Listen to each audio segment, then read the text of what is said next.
Sometimes people use labels to describe each other or themselves. Now, if you like the label, great. But if it doesn't work for you, there's always a different way of looking at things and different words we can use to describe them. Let's take, for example, the term wishy-washy. Somebody calls you wishy-washy or you call yourself wishy-washy. Is it true? Well, that's not so much the question to think about as, is it working for you? So let's look at the phenomenon of wishy-washy. Sometimes you say this way, sometimes the other way.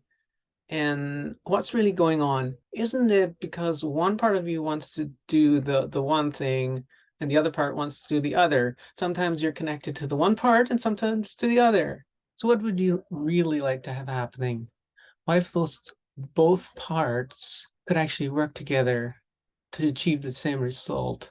If you know what's behind, what's the motivation behind each part, then often there's some overlap, there's some similarity. If we can tune into that higher value, that motivation, that value that's behind the action, then we're getting somewhere. Then we're getting clarity about the wholeness, the congruency of you as a being, and that there doesn't have to be war all the time.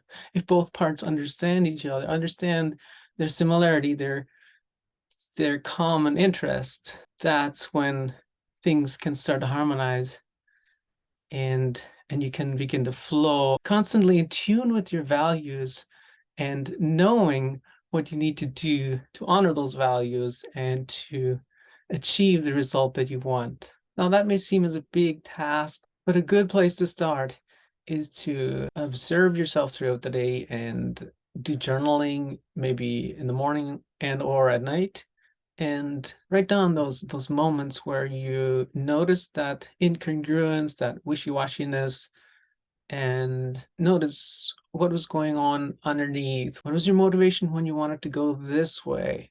What was your motivation when you wanted to go that way? And what's behind that motivation? You might find that there's always a certain feeling that you want to achieve through or attain through those actions.